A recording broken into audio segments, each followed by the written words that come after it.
दोस्तों, आज आप देख सकते हैं भारतीय जनता पार्टी डुंगराना मंडल की तरफ से यहाँ धरना प्रदर्शन दिया जा रहा है और करण बेनीवाल हमारे सामने हैं। पूर्व भाजपा विधायक संजीव बेनीवाल के पुत्र हैं और भाड़ी से आप पंचायत समिति के सदस्य भी है। तो करण जी, क्या कहेंगे इस धरना प्रदर्शन के बारे में? ऐसा है अनिल जी कि पिछले लगभग 1.5-2 साल से, जब से आपको याद होगा, आपने उस पेड़ के नीचे माननीय विधायक जी का इंटरव्यू लिया था एक दिन, और उसमें एक स्टेटमेंट बड़ा ज़बरदस्त वायरल भी हुआ था। बाद में उस पर काफ़ी व्यंग्य भी किया गया था कि मैं तो बूढ़ो आदमी हूँ, मन तो बेरो कोनी हो, बेरो पटगियो कह रियार बियार। वो एक FIR दर्ज हुई थी और उसमें फिर ये कहा गया था कि ये फ्रॉड हो गया और हो गया। उस दिन से लेकर आज की तारीख तक बीमे की जो स्कीम है उसमें जो पोजीशन है वो उस दिन से लेकर आज तक बद से बदतर ही होती गई। अब इसमें असल में वजह ये है मुख्यतः कि उस एक मुकदमे का हवाला देकर बीमा कंपनी ने पूरी भादरा इलाके की पॉलिसियों की जांच खोल दी। जांच खोल के और उस जांच को सुपुर्द किया गया ACB को। अब आप पत्रकार हैं, ना तो आपके पास उस ACB की जांच की कोई रिपोर्ट आपके पास है, ना हम आम जनप्रतिनिधि है, ना हमारे पास है, ना आम नागरिक के पास है, और ना ही मेरे ख्याल में SDM साहिबा के पास है। उसके बाद बारंबार किसानों के विभिन्न संगठनों द्वारा, विभिन्न पार्टियों के नेताओं द्वारा, विभिन्न पार्टियों के प्रकोष्ठों द्वारा बारंबार यहाँ ज्ञापन दिए गए कि भी बीमा, प्रधानमंत्री फसल बीमा योजना की समस्याओं का निवारण जल्द से जल्द किया जाए, और बहुत सी कोशिशें की गई पर कोई स्पष्ट हमें जवाब किसी भी व्यक्ति को नहीं मिला। बस एक ये सिस्टम ज़रूर हो जाता था कि 15-20 दिन से विधायक जी का मन करता था तो लाइव आके कह देते थे कि बीमा 15 दिन में आ जाएगा, 10 दिन में दिला दूँगा, क्यों बिना मतलब की बात करो और करो। आज उन बातों को 12 महीने से ऊपर हो गया है। कंपनी की निर्धारित अवधि ख़त्म हुए हुए 12 महीने से ऊपर हो गया। ACB की जांच की अवधि ख़त्म हुए हुए 90 दिन की अवधि ख़त्म हुए हुए 12 महीने से ऊपर हो गया। बीमा आया नहीं, आया आंशिक आया। अब डुंगराना सोसाइटी का बीमा जो है रबी का, वो अभी तक बाकी है, रबी 2020 का। अब वो बाकी है तो केवल एक डुंगराना सोसाइटी का क्यों बाकी है, क्या वजह है उसकी? और अगर कोई वजह है तो उसका लिखित में सरकार ब्यौरा पेश करे। किसान को दर दर भटकना पड़ रहा है, कभी बैंक में जाता है, कभी जिस ई-मित्र पे कटाया था वहाँ जाता है, कभी कृषि कार्यालय में जाता है, कोई जवाब नहीं मिलता किसी को भी।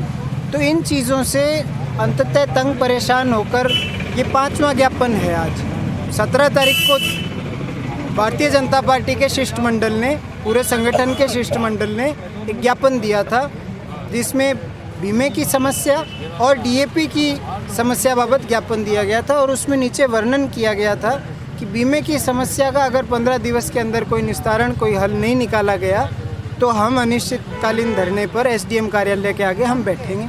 आज उसको 15 दिन हो गए हैं, कहीं कोई उस चीज़ की कोई सुनवाई नहीं है, ना ही उन मांगों पर कोई लिखित में जो शिष्टमंडल था उसको कोई जवाब दिया गया।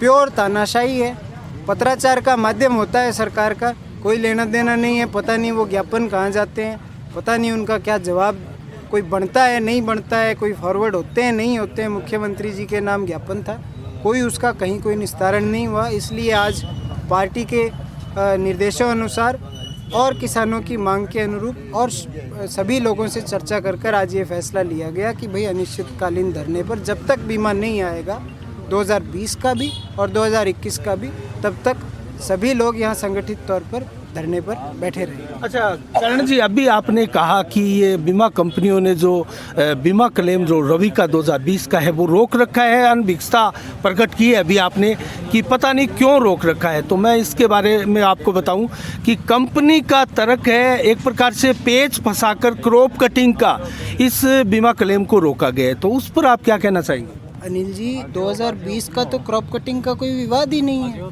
विवाद क्रॉप कटिंग का 2021 का है। 2020 का जो बीमा रोका गया था उसमें हवाला ये दिया गया था कि इसमें फ्रॉड किया गया है, लोगों ने डबल कटा लिया, लोगों ने सरकारी भूमि का ठेकानामा दिखाकर कटा लिया, खसरा व्यवस्था का जो चकबंदी नहीं होने की वजह से जो खसरा व्यवस्था है उसका नाजायज़ फ़ायदा उठाकर लोगों ने कटा लिया। कंपनी का ये तर्क था। अब उसमें कंपनी ने बाकी सभी जगह बीमा इशू कर दिया, ये पॉलिसी अभी भी पेंडिंग है। या तो इनके बारे में कंपनी ये कह दे कि ये फ्रॉड है, हम बीमा नहीं देंगे, या कंपनी ये कह दे कि इनमें से इतनी सही है, इनका बीमा फलानी तारीख को हम दे देंगे, बाकी का नहीं देंगे। कोई जवाब तो कंपनी माकूल जवाब तो दे सकती है साहब। 12 महीने हो गए जांच करते हुए, आंकड़े भी कंपनी के पास, जांच भी कंपनी के द्वारा करवाई जा रही है, तो फिर उसमें किसान क्यों पीड़ित हो? किसान की क्या पीड़ित होने के पीछे की वजह क्या है? किसान ने तो अपना मानना है किसान पिसते जा रहे हैं। जी, 2021 की जो बात है, जहाँ तक क्रॉप कटिंग का विवाद है, कलेक्टर साहब के ऑफिस में मीटिंग होकर, कल हुई थी शायद परसों हुई थी, मीटिंग होकर 6 बिंदुओं पर उसके एक निस्तारण की रिपोर्ट तैयार की गई। उसमें से 4 बिंदुओं पर किसी भी पक्ष का कोई विवाद नहीं था, 4 बिंदु क्लियर हो गए। 2 बिंदुओं पर वो कह रहे हैं कि कल शायद मीटिंग है जयपुर, उसमें हम बातचीत करेंगे। उसमें भी 2020 का कोई वर्णन नहीं है। फिर 2020 का बीमा जो रुका हुआ है, जिन जो पॉलिसी होल्डर्स हैं, उनकी मांग कौन उठाएगा? वहाँ कलेक्टर साहब की मीटिंग में कोई वर्णन नहीं हुआ। अब चलो कोई बात नहीं, 4 बिंदुओं पर कोई विवाद नहीं है, तो साहब आजकल RTGS की व्यवस्था है, RTGS का माध्यम है, कंपनी के पास सारे आंकड़े हैं। 12 महीने से ऊपर हो गए, 1.5 साल हो गया, अवधि खत्म हुए हुए 1.5 साल हो गया, तो वो डाल दो खाते में। उन 4 बिंदुओं पे कोई डिस्प्यूट नहीं है, जिनमें क्रॉप कटिंग ऑनलाइन हुई और बीमा का एजेंट साथ में था, जिनमें क्रॉप कटिंग ऑफलाइन हुई, बीमा कंपनी का एजेंट साथ में था, ऑनलाइन हुई साथ में नहीं था, 40-60 का रेशो हो गया, सारा काम हो गया। सैटेलाइट डेटा मांग लिया पहले लटकाने के लिए, वो दे दिया केंद्र सरकार ने। अपनी हिस्सा राशि इन्होंने लेट जमा कराई, चलो हो गई, गलती सलती हो गई, भूल चूक। अब किस लिए रोक रखा है? अब SDM साहब को हमने ज्ञापन दिया, SDM साहिबा बोली कि कल हम जाएंगे जयपुर, वहाँ हो सकता है निस्तारण हो जाए, तो आप ना बैठें। तो साहब 15 दिन पहले भी आप यही कह रहे थे कि 15 दिन में निस्तारण कर देंगे, आप ना बैठें, क्या किया जाए बताओ? नहीं तो बार बार प्रशासन के इस आश्वासन वाले रवैये पर क्या कहेंगे आप?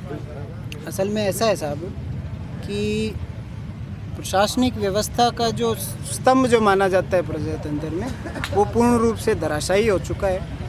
प्रशासनिक व्यवस्था में पूर्ण रूप से तानाशाही हावी है। 2 सेट लगे रहते हैं नहर पे, एक तो ट्रैक्टर वहीं छोड़ा जाता है चालू स्थिति में, दूसरा ट्रैक्टर पकड़ के लाया जाता है यहाँ भादरा, उस पर मुकदमा दर्ज होता है नौर में, उसकी जमानत होती है रावत सर। तो वो एक ट्रैक्टर है, वो क्या चोरी नहीं कर रहा था? ये तानाशाही कोई दर्शाता है। हर विभाग में, हर डिपार्टमेंट में, हर व्यवस्था में इनका तानाशाही का रवैया है।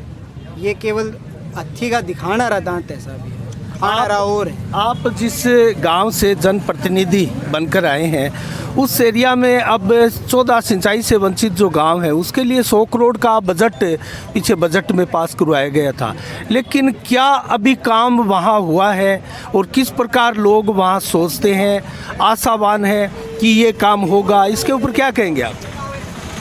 उसकी वास्तविकता ये है अनिल जी कि जब वो स्कीम मंजूर हुई थी, उस समय मेरे ख्याल में ब्लॉक के चुनाव चल रहे थे, और मुझे याद है अपन मालकस में थे, आपने मेरे से ये सवाल पूछा था और मैंने उसके जवाब में आपको बताया भी था कि ये DPR की जो औपचारिकता है, ये पिछले 3 पंचवर्षीय योजनाओं में भी हुई थी, अब की बार फिर होगी। भेड़ने कुत्तों दिखाना रही बात है सर। 100 करोड़ रुपए मंजूर करना बता रहे हैं ये लोग, ना ही तो इनके द्वारा कोई वहाँ का पहले चेक प्लान लागू है। खसरे में एक बात बताओ साहब, खसरे में पानी की पर्ची कौन बांट देगा? खसरे में चैनल कहाँ से आएगा, उसका कौन बता देगा साहब? ये सिद्धमुख की व्यवस्था की दिक्कत किस लिए आ रही है? अमर सिंह में कोई दिक्कत नहीं आई, पहले चक प्लान कटा, चकबंदी हुई, उसके बाद में नहर बनी, उसके बाद में एस्टोरीज बनी, बराबर के जो चैनल हैं वो बने, खाले बने, पानी आया, पानी आने से पहले पर्ची बंट गई, आज भी पानी उसी पर्ची के हिसाब से लग रहा है। ये सिद्धमुख वाली सेम व्यवस्था जो है, उसके आधार पर आंख मूंद कर कह दिया 300 करोड़ रुपए की पासिंग हो गई, गहलोत साहब आएंगे, हम तो वेट कर रहे थे, गहलोत साहब नहीं आए, अब कह रहे हैं 100 करोड़ रुपए मंजूर हो गए। तो साहब 100 करोड़ रुपए तो मंजूर हो गए, आप खसरे में चैनल बनाओगे कहाँ? हमें ये तो बताओ। सीमा ज्ञान ही नहीं है, विभाग के पास सीमा ज्ञान नहीं है। तो इस योजना में ये नहीं होने वाला है? मुझे तो नहीं लगता साहब। एक बात बताओ, पहले सर्वे होगा साहब, सर्वे तो होगा। सर्वे तो इसका हो गया बोल रहे हैं। कुछ नहीं हुआ साहब, टेक्निकल सर्वे का नाम लेके कुछ भी कह देंगे। ये तो 2024 में उपनिवेशन हुआ था पिछली योजना में, चकबंदी वेबकॉस के द्वारा ऑनलाइन सर्वे होके चकबंदी हुई थी, उसकी फड़द नहीं दी अभी तक इन्होंने लोगों को सीमा ज्ञान नहीं है अपना, ना विभाग को अपना सीमा ज्ञान है। चैनल कहाँ बनेगा? खाले नाले तो चाहिए पानी लगाने के लिए। अच्छा करण जी, एक सवाल और है। कल रामगढ़ में एक संयुक्त किसान संघर्ष समिति की बैठक हुई थी नौर भादरा के किसानों की, और उन्होंने भी 8 नवंबर तक चेतावनी दी है कि टेल तक पानी अगर किसानों के यहाँ नहीं पहुँचा तो एक बार फिर अनिश्चितकालीन और चक्का जाम रामगढ़ में किया जाएगा। क्या कहेंगे उसके? वाजिब है साहब, व्यवस्था वाजिब है। इन्होंने 15 दिन का आश्वासन दिया था। तो क्या किसानों के हिस्से में ये चक्का जाम, धरना प्रदर्शन, सड़कों पर फिरना घूमना ही लिखा है? यही मजबूरी है, पिछले 4 साल से यही इसी तो मजबूरी का फिर सामना- बलवान पूनिया जो संभाग के किसान नेता कहलाते हैं, क्या वो चित्ते रह जाता है? कोई औचित्य नहीं है साहब। ऊंट पर उतरे कौन गए हो? अनिश्र नहीं लगाई यार, वो किसान नेता पे ऊंट पर कौन नहीं उतरे गए हो साहब? इस चीज का जवाब प्रत्यक्ष को, एक बात बताओ अनिल जी, प्रत्यक्ष को प्रमाण की आवश्यकता नहीं होती है। जब 15-15 दिन की रेगुलेशन की व्यवस्था पर सहमति बनकर बीबीएमबी की बैठक में जब उसका नुमाइंदों द्वारा उसकी रिपोर्ट पेश कर दी गई, मांग कर दी गई, 750 क्यूसेक की डिमांड हो गई, पानी 750 क्यूसेक छोड़ दिया गया, फिर आगे टेल पर पानी क्यों नहीं जा रहा? ये मैंने पिछली साधारण सभा की बैठक में भी पूछा था। 750 की डिमांड, 50 क्यूसेक पानी हरियाणा ने कम दे रखा था। उसकी वजह ये थी कि पीछे नहर में सिल्ट जमा थी, घास उगा हुआ था, उस वजह से 750 छोड़ा गया तो नहर के दोनों तरफ से पानी ऊपर से निकलने लग गया। तो वो रिस्क को देखते हुए उन्होंने 700 कर दिया। आगे अपने जीरो पर पानी आ गया 330 में इनसे पीछे के 3 माइनर चले, एक आगे मेन चला, एनटीआर चल गई, बाकी डाउन के तीनों माइनर बंद साहब। आज तक के इतिहास में ऐसा नहीं हुआ है साहब, इस शासन को छोड़ के, कि अमर सिंह ब्रांच के रेगुलेशन में 5 से कम माइनर चले हों कभी। और अब की बार ये पोजीशन है कि आज पिछला जो रेगुलेशन अभी जो गुजरा है उसको छोड़कर आज तक 5 माइनर नहीं चले। झूठे दावे, झूठे इनके आंकड़े साहब। रजिस्टर में, रेगुलेशन में एंट्री में चालू है, नहरडी बड़े बंद पड़ी है, मारबरगा मुँह कान देखे, लोग मारबरगा में मुँह कान देखे। आज तक इन समस्याओं का अमर सिंह ब्रांच के किसानों को कभी सामना नहीं करना पड़ा। आपने कभी सुना है यहाँ गड़साना की तर्ज का कोई किसानों का आंदोलन हुआ अमर सिंह ब्रांच के नीचे? कोई समस्या ही नहीं है साहब, पाई का हिसाब है पानी का। अच्छा करण जी, जिस प्रकार से पूर्व भाजपा विधायक आपके पिता संजीव जी बेनीवाल ने कहा कि नवंबर में एक बहुत बड़ा धरना प्रदर्शन आंदोलन किया जाएगा इस क्षेत्र में, तो उसका क्या स्वरूप रहने वाला है? किस प्रकार का वो आंदोलन हो सकता है? देखिए अनिल जी, हम भारतीय जनता पार्टी के कार्यकर्ता हैं, भारतीय जनता पार्टी के पदाधिकारी हैं। तो पार्टी के निर्देशानुसार, पार्टी के जो भी निर्देश आएंगे, जो भी आदेश आएंगे, उन आदेशों की पालना के तहत जब भी बात फाइनलाइज उसके बाबत होगी तो हम आपको बाकायदा माध्यम के तहत हम आपको वो सूचित करेंगे पहले से। और फिर उसमें प्रचार का माध्यम, एक शुरुआत हम करके 10 दिन, 5-7-10 दिन का समय लेकर हम गांव-गांव, ढानी जाकर लोगों से आह्वान करेंगे, अपील करेंगे, और फिर जो निर्धारित तारीख तय होगी उस तारीख पर आपको इनवाइट भी करेंगे, और वो एक बड़ा कार्यक्रम हम पार्टी के निर्देशानुसार, पार्टी के बैनर तले हम करेंगे। चलो, बहुत बहुत धन्यवाद करण जी। तो दोस्तों, गोगा मेडी के किसान मोर्चा के अध्यक्ष भी यहाँ शेखू जी हमारे सामने बैठे हैं। शेखू जी, क्या कहेंगे इस धरना प्रदर्शन और किसानों की दुर्दशा पर? पहले तो अनिल जी, मैं आपके चैनल को बहुत बहुत धन्यवाद देता हूँ, जो किसानों की मांग जो आप बराबर उठाते रहे हो। आपने पूछा कि किसानों की धरना प्रदर्शन और मांगों के बारे में क्या कहना चाहते हो। मैं तो आई कहना चाहूँ कि मतलब राजस्थान की कांग्रेस सरकार बिल्कुल विफल है। बीमा के मामला हो, चाहे बिजली का मामला हो, चाहे पानी का मामला हो, चाहे नशा मुक्ति का मामला हो, बिल्कुल जो है फेल है। और किसान जो है सड़कों पर इस तरह से, चाहे रामगढ़ का धरना देख लो, डूंगराना का देख लो, यहाँ देख लो, हर टाइम इस 4 साल में धरना प्रदर्शन में ही टिपे हैं। वास्तव में कोई काम नहीं हुआ है। वास्तविकता ये है कि ये जो बीमा में फ्रॉड का नाम ले रहे हैं और बीमा की जो दिक्कत आ रही है, ये सारी सरकार और बीमा कंपनी की विफलता है। क्योंकि काश्तकारों ने प्रीमियम कटवा दिया, काश्तकारों ने बैंक के अंदर प्रीमियम कटवा दिया, सोसाइटी में कटवा दिया, ई मित्र पर कटवा दिया, ठेके नामे पर कटवा दिया। उसके बाद में अब ये पॉलिसियाँ बांट रहे हैं, अब 21-22 की पॉलिसियाँ बांट रहे हैं। कायदे से 45 दिन के भीतर काश्तकार के पास में बीमा कंपनी गाइडलाइन के अनुसार काश्तकार के पास में पॉलिसी पहुंच जानी चाहिए। और अगर पॉलिसी डबल हो गई तो उसका प्रीमियम काश्तकार के खाते में वापस लौटा देना चाहिए, नियम ये बनता है। तो इस काम में ये बिल्कुल जो है फेलियर रहे, ये काम ये कर नहीं सकते। सरकारी तंत्र जो है बिल्कुल बीमा के मामले में इन्होंने पहले कोई गौर नहीं किया, और भी बाद में फ्रॉड के नाम पर भी 5000 पॉलिसी अटै फ्रॉड होगी, 20,000 आदमियों ने कर लियो, ऐ सारी बात गोड़माड़ करके। और कंपनी भी ये चाहती थी काश्तकारों को पैसा नहीं देना पड़े। कायदे से प्रीमियम अगर पॉलिसी कट गई, पॉलिसी जारी हो गई, बीमा क्लेम बन गया तो काश्तकार को क्लेम मिलना चाहिए, बिल्कुल मिलना चाहिए। अगर वो चाहे 2 जगह हो चाहे 3 जगह हो, हक तो वो है। अब क्या फ्रॉड के नाम पर मतलब एक्चुअल में क्या था, रामगढ़ का आंदोलन था, माली सुने कौन हो, मतलब अंधा घात बुट दबकी, सीधी सी बात है। एक्चुअल में रामगढ़ में कोई बीमा नहीं आया, सिर्फ काश्तकारों को जो प्रीमियम दिया हुआ था बैंक ने गलती से दूसरी कंपनी के पास में भेज दिया, और काश्तकार के पास में बीमा प्रीमियम वापिस आया था और ब्याज वापिस आया था, कोई बीमा क्लेम वापिस नहीं आया। और उसके ऊपर बादरा तहसील, देखो मैं तो बहुत बड़ा अचंभा मानता हूँ कि एक MLA बना दिया इस बात के ऊपर, मतलब बीमा आया ही नहीं था। अब किसानों को भ्रम में रखने वाली बात बिल्कुल भ्रम में काश्तकार, अब भी काश्तकार भ्रम में। अब भी काश्तकारों को ये पता नहीं है कायदे से क्या है कि किन किन पटवार मंडल बनाए। अब रबी 20 की ये बात कर रहे हैं, रबी 20 में 9 पटवार मंडल, जिसका मैं WO था उस समय 20 के अंदर, मैंने खुद क्रॉप कटिंग की है। और ये बात सैटेलाइट और इसकी कर रहे हैं, मैंने खुद ये मोबाइल ऐप से क्रॉप कटिंग की है, जिसके अंदर बीमा कंपनी का प्रतिनिधि, काश्तकार और एग्रीकल्चर डिपार्टमेंट के अधिकारी। चना में जो है 99% क्लेम बनाए, 99% क्यों छंटो मार दियो, भी बाद में हो को नहीं, वो उसको भी मना कर रहे हैं। भाई वो काश्तकारों को लटका रखा है। रही करीब 21 की बात, मैंने तो ये सुना है करीब 21 में क्लेम जो है बहुत कम पटवार मंडलों में मुँह में बड़ा है, गुआर में बना ही नहीं है। और ये स्पष्ट करने में जो है ये बिल्कुल नाकाम है। काश्तकारों को भाई भ्रमित मत करो, काश्तकार को स्पष्ट कर दो कि आपका ये बनेगा या नहीं बनेगा, हल हो गई। और बनेगा तो कितने दिनों में डालेंगे। ऐसी बिजली के मुद्दे पर है, बिजली में भी सरचार्ज लगाए जा रहे हैं, वो लगाए जा रहे हैं। आज पंजाब में बिजली बिल्कुल, हरियाणा में नहीं है, राजस्थान का काश्तकार क्या हो रहा है बताओ। नहीं, जैसे पूरे ज़िले में अगर बात करें तो 1,47,000 के करीब किसानों के ये जो रबी और इसके खरीफ के फसल बीमा है वो हुआ था, और उसमें सबसे ज़्यादा अगर देखें तो भादरा के 47,000 किसान हैं।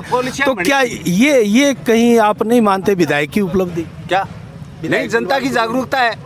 हमने खुद जो है रथ लेकर के घूमे हैं, काश्तकारों को जागरूक किया है, और बीमा जो वास्तविक था वो दिलवाया है। विधायक तो अब दिलवा दे, फिर भाई विधायक तो सारी झूठ बोलता है। अब तक दर्जनों गांव में विधायक का स्वागत हो चुका है किसानों द्वारा, तो वो फिर वो क्या है, वहाँ बढ़त हुआ है। गंगाजल खाती माँ करियो भी 1 रुपये दिए हैं गाल तो कोई सकारात्मक सोच के पैसे नहीं है वो, कि गंगाजल 1 महीने मारा दिए खातर का पीस है यार। आज मेरे खातर कर लियो बरवाली में जाके मैंने माँ कर दो 2 लाख रुपये देते अचार सही तो वो मानी जाएगो। हाँ तो सारी झूठी बात है। असली स्वागत तो जनता के बीच में जाएंगे। पहली बार मैंने तो ये देखा है सोधी संभाले बाद में मौजूदा विधायक ने काला झंडा दिखाना। मौजूदा विधायक सिटिंग MLA को आज तक किसी ने काले झंडे नहीं दिखाए बात्रा में, ये इसको दिखाए डुगराना में दिखा, बिल्कुल डुगराना में दिखाए, हर जगह दिखाते हैं। पहली शुरुआत। तो सरकार जो है किसानों को गुमराह कर रही है, इनको स्पष्ट कह देना चाहिए। ठीक है, बनेगा तो बनेगा, नहीं बनेगा तो नहीं। क्या आप मानते हैं कि काले झंडों का दौर आ चुका है? बिल्कुल आ चुका है, महीना 6 रहे हैं, होली बाद में जमा ही आ जाएगा। इतने थोड़ा बहुत कर्मचारी वर्ग मेरे वर्ग दब रहे हैं भी कि नहीं ट्रांसफर नहीं करा दिया, और कोई मतलब कोई। चलो बहुत बहुत धन्यवाद आपका शेखू जी। तो आपने दोस्तों देखा जिस प्रकार से धरना प्रदर्शन यहाँ चल रहा है, और अनेकों मांगे, और खासकर दोस्तों फसल बीमा क्लेम की मांग जो है वो किसानों को भारी परेशानी में डालने वाली मांग है। और आज अनिश्चितकालीन धरना प्रदर्शन के साथ यहाँ बैठ चुके हैं, और जैसा कि शंकर भाकर ने बताया कि हमारे बड़े नेता भी 1-2 दिन में यहाँ धरना प्रदर्शन में जुटने वाले, और आगे फिर तय की जाएगी धरना प्रदर्शन की रूपरेखा, ये कहाँ जाता है, किस प्रकार से इस धरना प्रदर्शन को जो है आगे मूवमेंट मिलता है। दोस्तों हमारी नज़रें लगातार बनी रहेगी। साफ संदेश से मैं अनिल कौशिक, नमस्कार, जय भारत, जय जय राजस्थान।